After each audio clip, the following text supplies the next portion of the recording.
नमस्कार, माझं नाव तानाजी काशीद, मिरज. शनिवारपेठचा राजा, मिरज.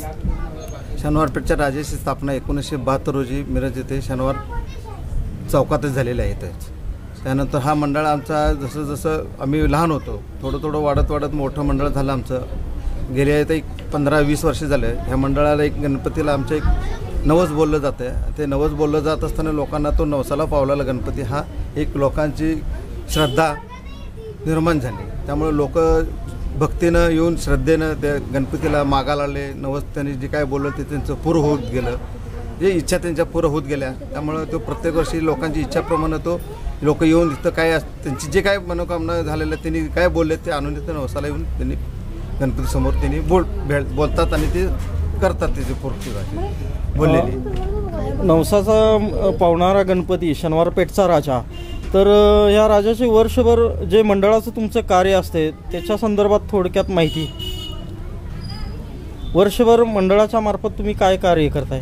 आम्ही मंडळामार्फत रक्तदान शिबिर घेतो, परत डेंटल कॅम्प घेतो, डेंटल तपासणी, रक्तदान शिबिर. परत मंडळाच्या मार्फत आम्ही स्वामी समर्थ महाराजांचा प्रकट दिन पण करतो साजरा. इथंच आमच्या ह्या जागेतच स्वामी समर्थ महाराजांचा प्रकट दिन साजरा करतो, तो पण पाडव्याच्या दुसऱ्या दिवशी.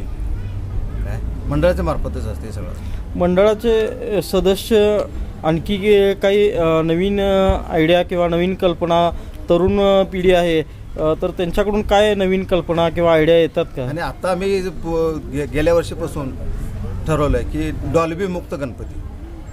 बँड नाही, बेंजो नाही, डॉल्बी नाही, पारंपरिक पद्धत असं असतात. आणि आता ह्या वर्षी तर आमचं 5 बैलजोडी होती आणि आळंदीहून आळंदी महाराजांचे 40 मुलं आली होती मिरवणुकीला. आणि आमची मूर्ती ही ब्रह्ममूर्त्याला बसते. गणपती बसतो त्या दिवशी सकाळी सूर्य उगवता असं मूर्ती आमची प्रतिष्ठापना केली जाते. हे आमच्या गणपतीचं वैशिष्ट्य आहे. धन्यवाद. आणि आता आम्ही ह्या वर्षी असं ठरलं की गेल्या वर्षीपासून की डॉल्बी नाही, बेंजो नाही, बँड नाही, पारंपरिक पद्धतीने आम्ही हा गणपती विसर्जन करायचा. गणपती आणताना सुद्धा आणि विसर्जन करताना सुद्धा दोन्ही वेळेला सुद्धा आम्ही पारंपरिक पद्धतीनेच करणार आहोत.